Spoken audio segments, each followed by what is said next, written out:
Economics में सारे questions पिछले दिनों में जो परीक्षाएं हुई हैं उसके सभी क्वेश्चंस लिए गए। अब देखिए, पहला क्वेश्चन दिया है, पूछ रहा है कि भारत की अर्थव्यवस्था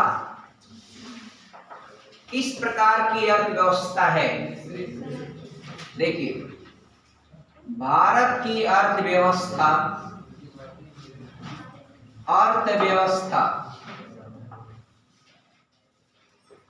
किस प्रकार की है,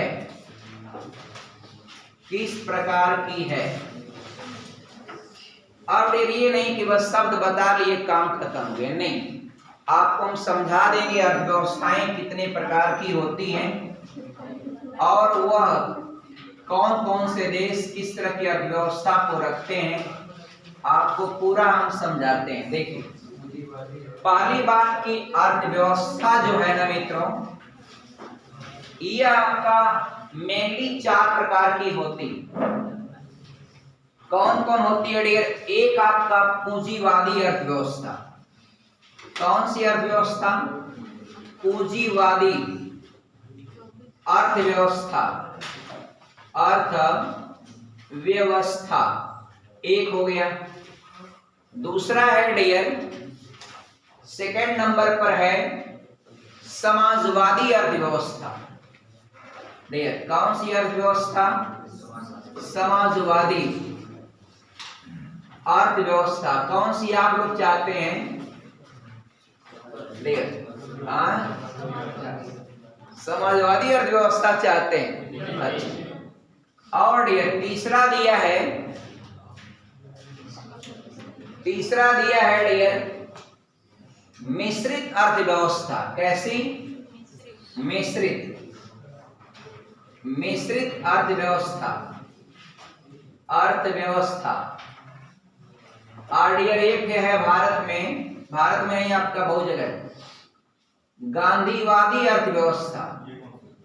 ये आपका नहीं जानते हैं, चलिए आपका बता देते हैं।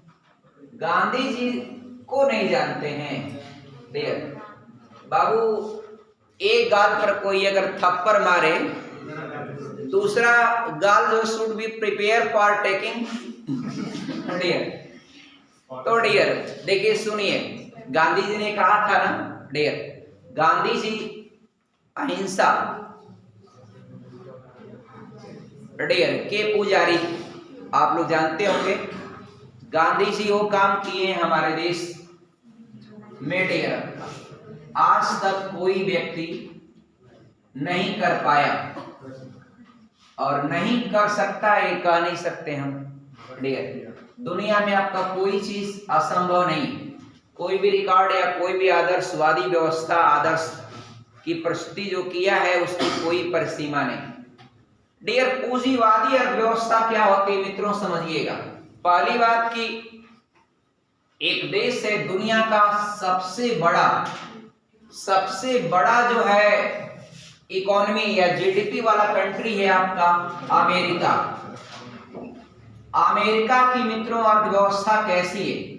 पूंजीवादी अर्थव्यवस्था है, यानी वहां पर हर एक काम वह अमीरों और उद्योगपतियों और पूंजीपतियों के हाथ में चलता ही।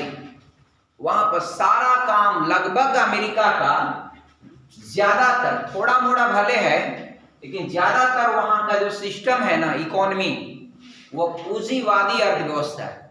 और आपको जानकर अपार खुशी होगा कि गूगल जो है ना, वह एक आपका प्राइवेट कंपनी डियर, प्राइवेट।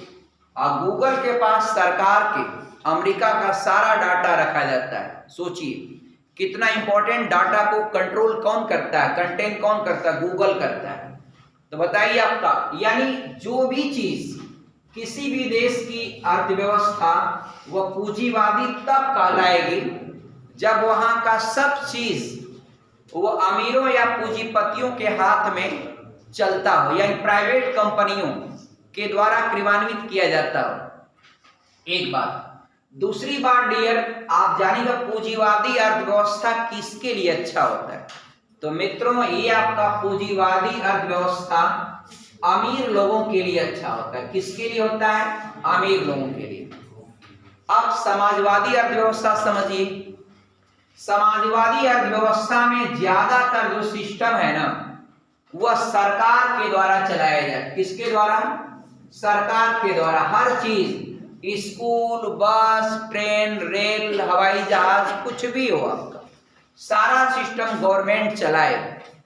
तो गवर्नमेंट चलाए तो इसलिए मित्रों समाजवादी अर्थव्यवस्था जो है वह किसके लिए बेहतर होती है? गरीबों के लिए। किसके लिए? गरीबों के लिए। ये बताइए, आप लोग जिस स्कूल में पढ़ रहे हैं या जिस कॉलेज में, जिस इंस्टीट्यूशन में पढ़ रहे हैं डियर, अगर आप लोग सरकारी स्कूल में पढ़ते तो वहां पर आप लोगों को फीस कितना कम लगता, सोचिए। सरकार का कोई भी सिस्टम है, प्राइमरी स्कूल में डियर आप सोचिए, अगर कोई बच्चा पढ़ता है तो समझिए आपका उसको न कोई फीस देना है, न कोई आपका उसको किताब खरीदना है, किताब भी सरकार देगी और कोई फीस नहीं। आप भरपूर भोजन देती है, पूरी तरह से कंप्लीट भोजन देती है एक बार दिन में। आप सोचिए, यहां तक कि माननीय योगी सरकार के आने के बाद प्राइमरी स्कूलों में काफी सुधार हुआ, तेजी से बदलाव हुआ। नहीं तो बीच के दिनों में प्राथमिक स्कूलों का जो सिचुएशन है वो बहुत खराब हो गया था, रेपुटेशन उसकी। और अब जाकर के योगी जी के काफी आपका प्रयास के द्वारा प्राथमिक स्कूलों में अब आपका शिक्षा का स्तर धीरे धीरे क्या हो रहा है? सुधर रहा है। यहां तक के डियर स्कूलों में आपका केला और सेब भी बांटा जाता है बच्चों को। आप सोचिए, दूध भी मिलता है डियर।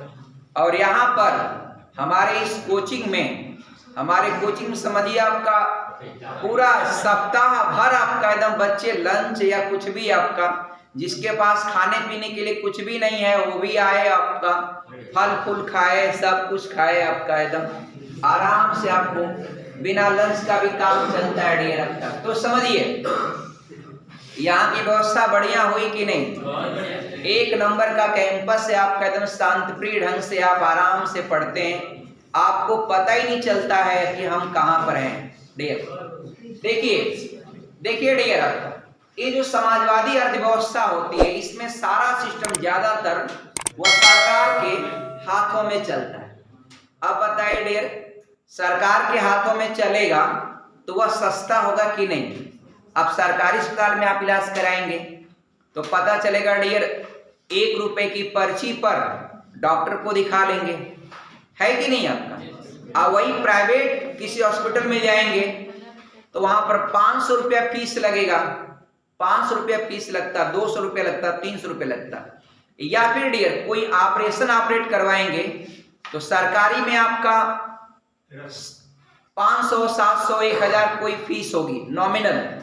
यहां तक डियर बीएचयू में जो फीसें होती है ऑपरेशन का 1200, 700, 900।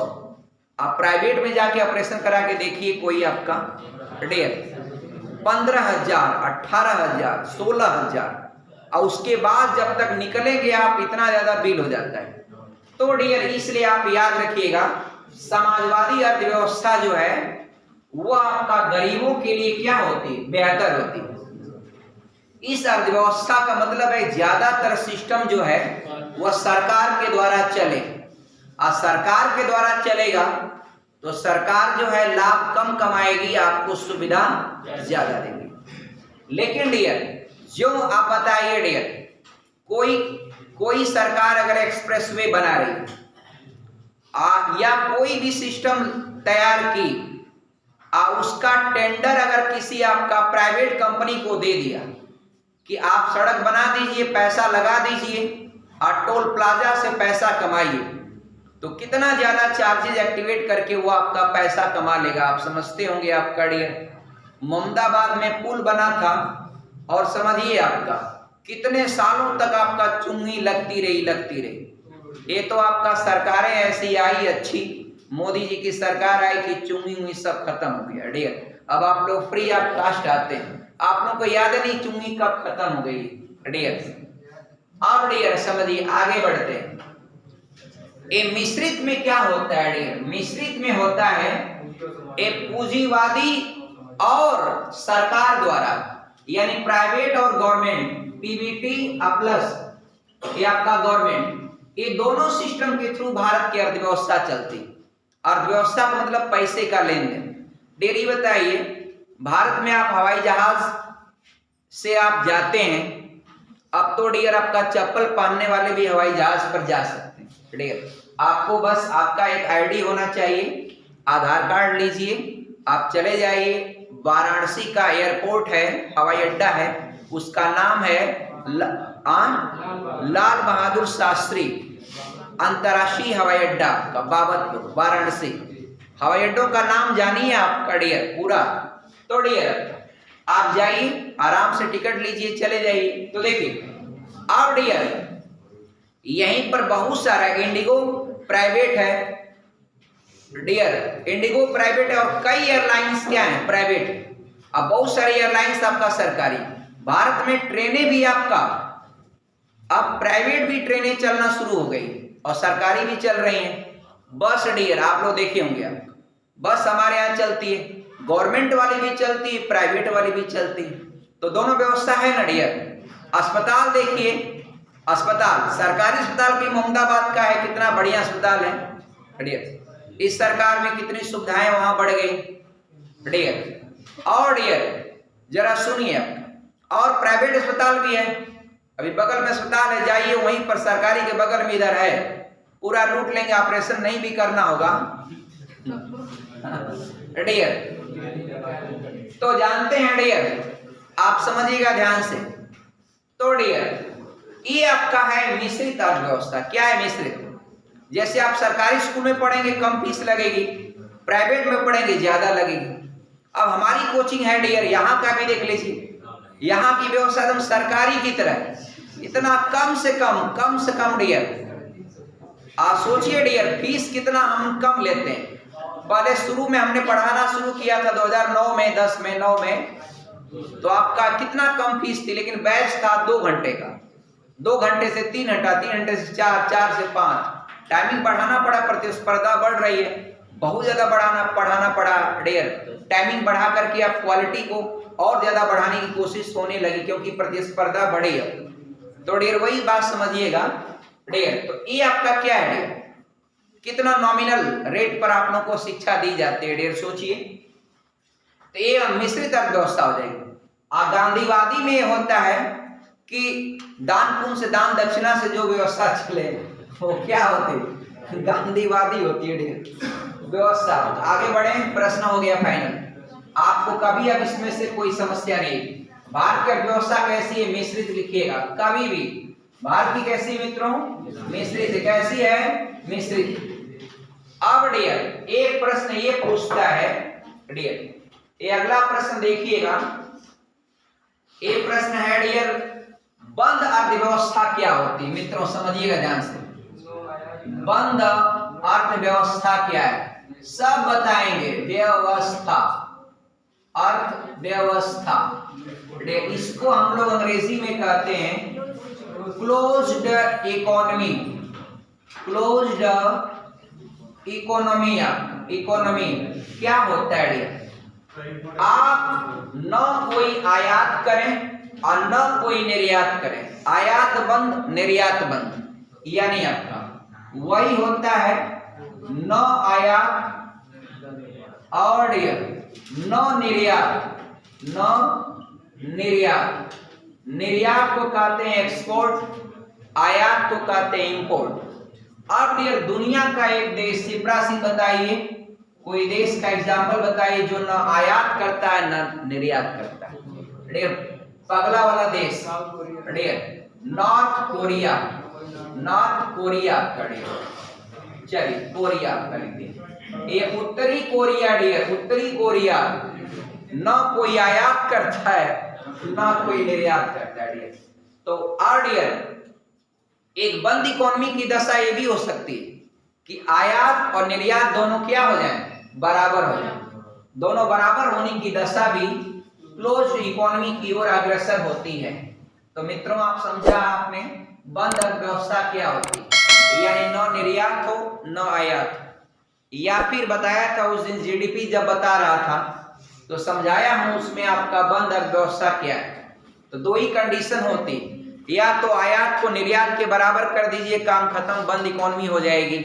आयात और निर्यात, न आयात करिए न निर्यात करिए तो भी आपका क्लोज इकोनॉमी की ओर अग्रसर होता है। आगे डियर बढ़ेंगे।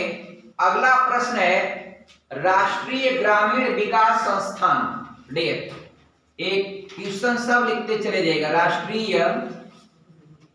राष्ट्रीय विकास, राष्ट्रीय ग्रामीण न डियर, राष्ट्रीय ग्रामीण लिख देते हैं डियर। राष्ट्रीय ग्रामीण विकास संस्थान, राष्ट्रीय ग्रामीण विकास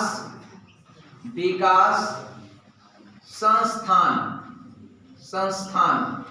मित्रों पूछा है ना, ये कहां पर है। एक बात आप जानिएगा, ये करता क्या है, यह रिसर्च करता है कि गांव का विकास कैसे करें। इस संस्था का काम होता है डियर क्या, कि रिसर्च करना, अनुसंधान करना, किसी भी गांव का कैसे विकास किया जा सकता है। एक बात। दूसरी बात डियर जो प्रश्न पूछा है कि इसका संस्थान एक कहां पर है, तो जवाब दीजिएगा आप हैदराबाद। कहां देंगे, हैदराबाद। डियर लिख लीजिएगा हैदराबाद। एक बात और सुनिए, जब हैदराबाद की बात हो ही गई तो यहां पर एक नेता है जो आग लगाते हैं, पता है ना डियर। वो बात छोड़िए, अब डियर वो हो गया, बात इतना ही था डियर। समझदार हैं आप लोग डियर। और डियर अगला क्वेश्चन है, हैदराबाद तेलंगाना की क्या है, राजधानी, कैपिटल ऑफ तेलंगाना। और हैदराबाद सिकंदराबाद, अगर आपसे पूछता है सिकंदराबाद यानी जुड़वा नगर भारत में किसको जाना जाता है, तो हैदराबाद सिकंदराबाद।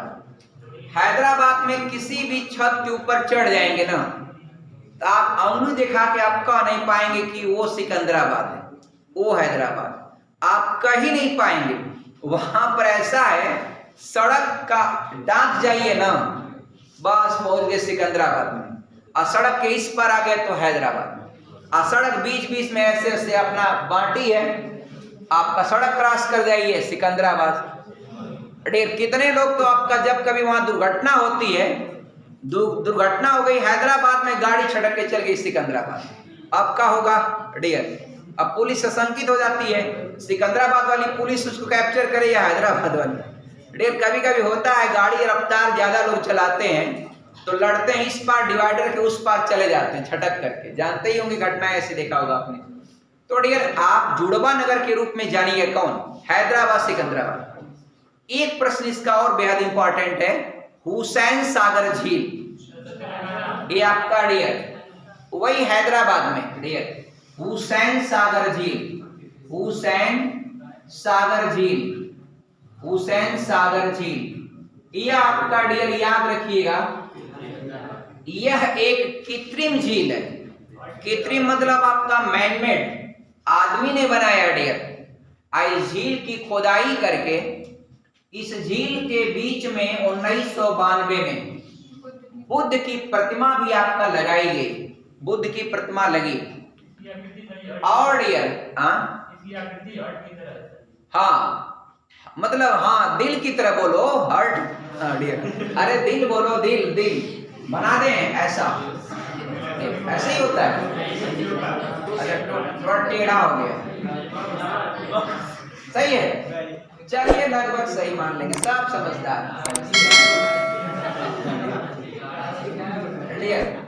देखिएगा और डियर एक बात और समझिएगा, क्या मजेदार क्वेश्चन समझिए। ये जब खुदाई हुई, ये पानी भरा ही नहीं कई सालों तक, तो मूसी नदी आपको पूछता है हैदराबाद या सिकंदराबाद किस नदी के तट पर है, याद रखिएगा मूसी नदी। डियर, कौन नदी? ए बाबू मूस लिख रहे हो, मूसी या मूसी लिखो। हाँ डियर, मूसी नदी। हाँ डियर, एक बात और जानिएगा, अब आपको प्रश्न करेगा मूसी नदी किसकी सहायक नदी है, तो कृष्णा की बताइएगा। किसकी? कृष्णा की। एक बात और याद रखिएगा मित्रों, कृष्णा हो, कावेरी हो, कृष्णा हो, कावेरी हो, गोदावरी हो या महानदी हो, ये सारी नदियां बंगाल की खाड़ी में गिरती हैं। और यार कुछ लोग समझते हैं ना कि बंगाल की खाड़ी का मतलब बस बंगाल के नीचे ही वाला हिस्सा। अगर कोई नदी वो पूरा नीचे वाला तमिलनाडु तक भी, अगर कोई नदी अगर समुद्र में गिर रही है, तमिलनाडु के बगल में भी अगर इधर गिर रही है, तो भी वह बंगाल की खाड़ी ही बोला जाता है। क्या बोला जाता है? बंगाल की खाड़ी। कभी आप ये मत कंफ्यूजन में आइएगा कि तमिलनाडु, उड़ीसा, आप ये मत समझिएगा कि खाली उड़ीसा या बंगाल के नीचे वाला हिस्सा बंगाल खाड़ी। नहीं, अगर कोई नदी, मैप आपके सामने नहीं होगा, नहीं तो हम बताते। ये आपका मैप है ना डियर, देखिए बिना मैप का तो कोई काम होता ही नहीं। तो देखिए बता देते हैं, समझिए डियर। ये जो यहाँ पर, ये नहीं कि बंगाल की खाड़ी का मतलब ये हिस्सा नहीं, ये तो हैया है। अगर कोई नदी यहाँ भी गिर रही, कहीं भी गिर रही, तो इसको बंगाल की खाड़ी माना जाता है। एक पूरा हिस्सा क्या है? बंगाल की खाड़ी होता है। कितने लोग समझते हैं बच्चे खाली बंगाल खाड़ी मतलब बंगाल के नीचे, और यहाँ गिरेगी तो बंगाल खाड़ी नहीं, ऐसा नहीं है। महानदी उड़ीसा में है, उड़ीसा में बहती है, उसी पर हीराकुंड बांध सबसे लंबा बांध है। और इसके बाद आपका गोदावरी है, दक्षिण भारत की सबसे लंबी नदी है। कितनी लंबाई है गोदावरी की? हाँ, 1465 किलोमीटर गोदावरी की लंबाई। गोदावरी नदी निकली है कहां से? हाँ डियर, आपका महाराष्ट्र के नासिक के पास से निकली। और डियर चलिए उन नदियों की बात छोड़े, हटाएं। एक चीज और याद रखिएगा इसका, मूसी सहायक किसकी है? कृष्णा की। महा हो, महानदी हो, गोदावरी हो, कृष्णा हो, कावेरी हो, ये सभी नदियां डेल्टा का निर्माण करती। ये बंगाल की खाड़ी में गिरने वाली सभी नदियां डेल्टा का निर्माण करती, याद रहेगा।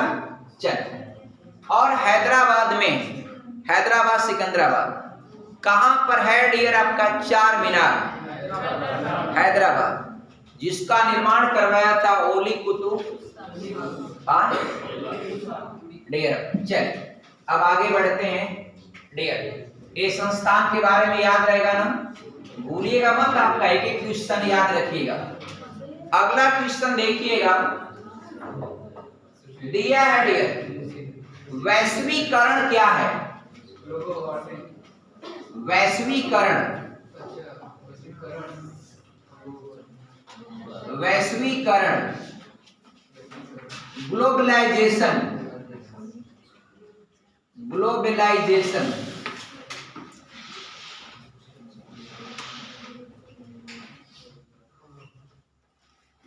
ग्लोबलाइजेशन कहां पर?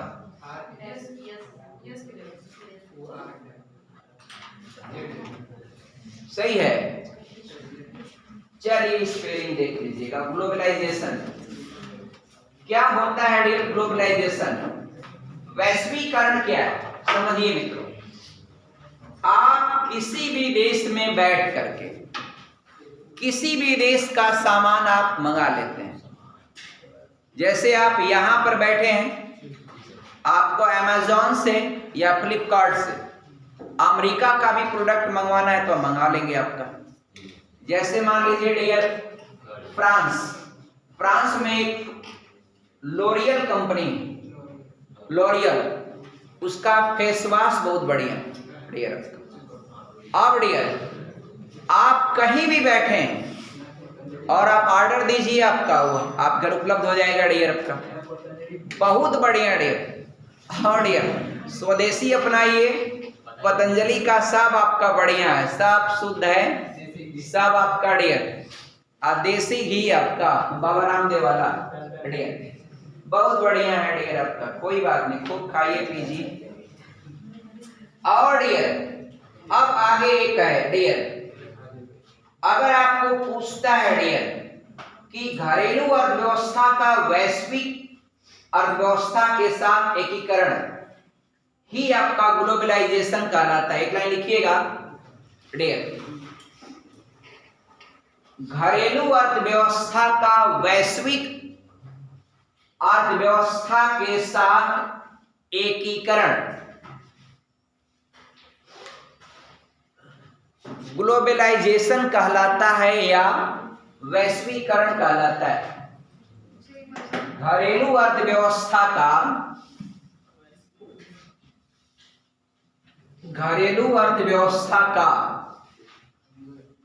वैश्विक अर्थव्यवस्था के साथ एकीकरण ग्लोबलाइजेशन या वैश्वीकरण कहलाता है। काम खत्म, फाइनल। आगे बढ़िए, अंत्योदय कार्यक्रम क्या है मित्रों? तो याद रखिएगा, गरीबों में आपका जो सबसे गरीब होते हैं उनको मदद पहुंचाना ही आपका अंत्योदय आपका योजना या अंत्योदय कार्यक्रम के अंतर्गत आता है। अब आप अगला क्वेश्चन जरा देखिए, एक प्रश्न में पूछा है डियर, इसका डियर इंक बहुत बड़ा है डियर, तबीयत इसकी लग रहा है, ठीक है डियर। ये देखिए, कुटीर ज्योति, सारे क्वेश्चन डियर पूछे गए हैं बोर्ड में और सब इकोनॉमिक्स का क्वेश्चन ले रहे हैं। कुटीर ज्योति योजना डियर पूछ रहा है ना, किससे संबंधित है बताना। कुटीर ज्योति योजना मित्रों देखिए, ऑप्शन आपको 4 दिया, ग्रामीण क्षेत्रों में कुटीर उद्योगों को प्रोत्साहन देना। पहला क्या है डियर? ग्रामीण क्षेत्रों में कुटीर उद्योगों को प्रोत्साहन देना, नंबर 1। दूसरा दिया है डियर, ग्रामीण क्षेत्रों में बेरोजगारी को रोजगार प्रदान करना, यानी ग्रामीण क्षेत्रों में बेरोजगारी को क्या करना? रोजगार प्रदान करना। और ग्रामीण क्षेत्रों में गरीबी रेखा से नीचे जीवन यापन करने वाले परिवारों को बिजली उपलब्ध कराना। डियर अब देखिए, सानी फंस गए बिजली के चक्कर में। ज्योति लिखने का मतलब ये थोड़ी कि बिजली से संबंधित है। ये आपका पहला ऑप्शन सही था, जो सबसे पहले बोले। कितने लड़के यही कहेंगे कि यार ज्योति लिखा है, इसका मतलब बिजली वाले से रिलेटेड है। काम करता हूं, पहला इसका सही है, ग्रामीण क्षेत्रों में कुटीर उद्योगों को प्रोत्साहित करना। इस योजना का क्या उद्देश्य है? ग्रामीण क्षेत्रों में कुटीर उद्योगों को प्रोत्साहित करना। क्या करना डियर? प्रोत्साहित करना। आगे बढ़े डियर, अगला देखिए, प्रश्न सब लिखते चले जाइएगा, आपको एग्जाम में आएगा। इकोनॉमिक्स हम आपको पूरा तैयार करवा देते हैं, रुकिए। इकोनॉमिक्स आपका ये सब जनरल एग्जाम में, एसआई वाले एग्जाम का पेपर सेट बता रहे हैं, ये पेपर सेट एसआई या जीडी का, ये सब में काम आएगा। हाँ, सीजीएल देंगे तो उसका थोड़ा सा लेवल आपका और उठ जाता, और बड़ा हो जाता है। कॉमन एग्जाम के लिए पूरा आएगा। अगला एक क्वेश्चन डियर जरा ध्यान दीजिएगा, कर किसी देश की आर्थिक विकास निर्भर करता है किस पर? देखिए, किसी देश की आर्थिक विकास, किसी देश की आर्थिक विकास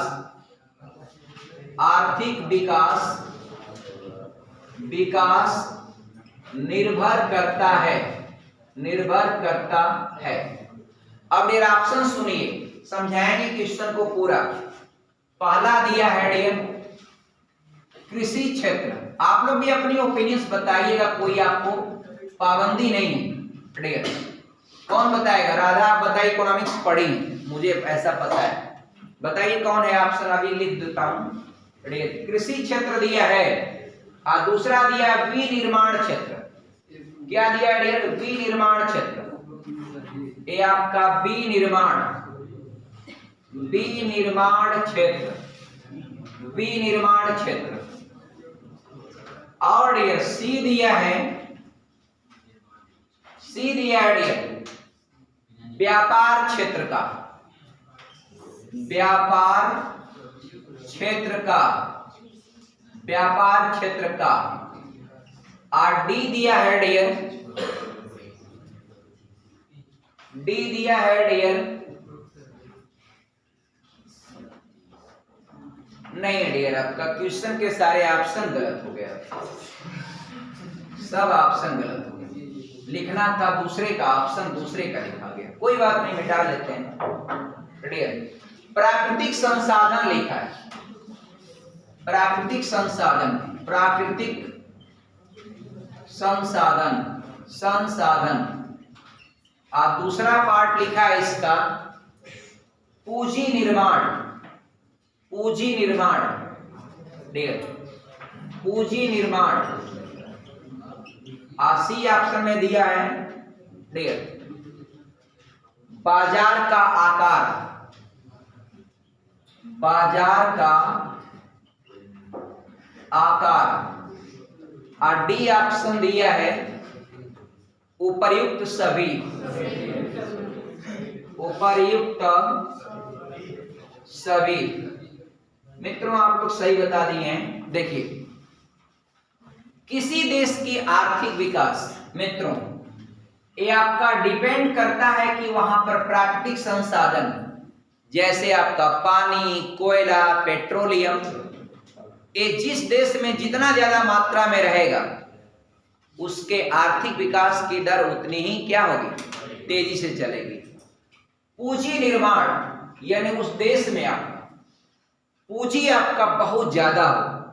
और तीसरा है बाजार का आकार कैसा होना चाहिए? बहुत बड़ा। तो आकार अगर जितना बड़ा होगा, अब ये तीनों चीज जानते हैं किसके पास है? चाइना के पास। सोचिए डियर, चाइना के पास प्राकृतिक संसाधन भी खूब है, जल, कोयला, पेट्रोलियम, सब चीज आपका वह पर्याप्त मात्रा में पाया जाता है। पूंजी भी चाइना के पास खूब है डियर।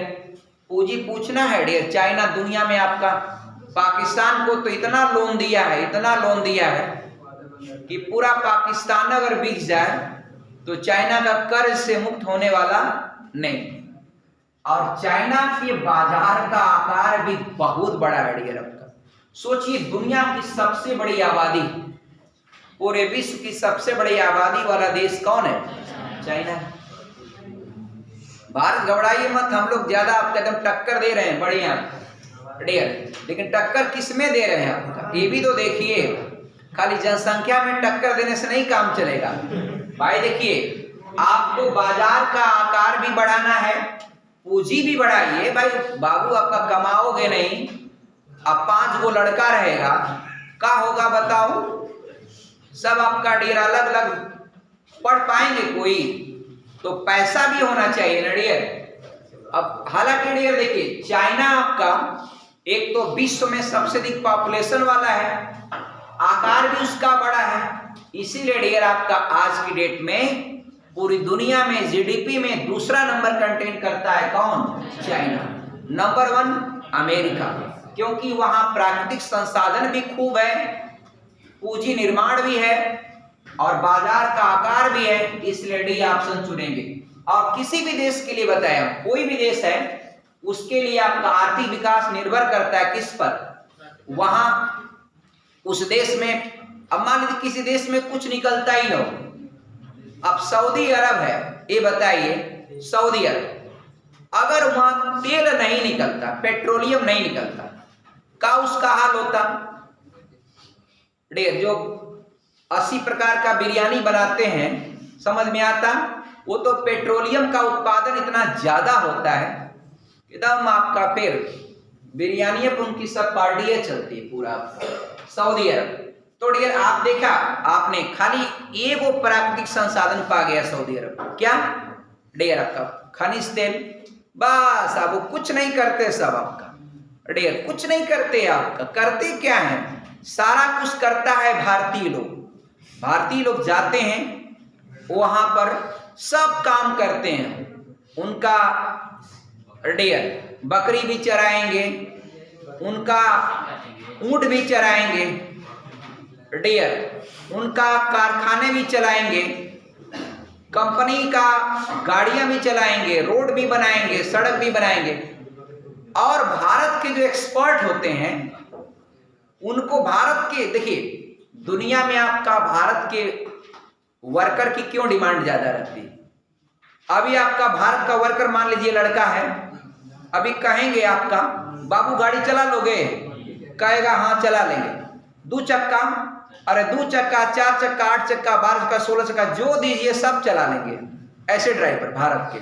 अभी आपका चक्का कोई चीज बिगड़ गया, पेशकश, ए बाबू हो देखो तो प्लग, अरे कोई बात नहीं, चिंता मत करिए मालिक जी, हम उसको सही कर देते, वो भी सही कर देगा। कोई मशीन आपका गाय लगाना है उनका, घबराइए मत, वो भी लगा देते हैं। मतलब मल्टीपर्पज होता है, जो काम करवाइए भारत का वर्कर से। यही कारण है कि भारतीय मजदूरों का या भारतीय वर्कर का दुनिया के हर देशों में बहुत ज्यादा डिमांड है। आगे बढ़े, आपका अगला क्वेश्चन देखिए।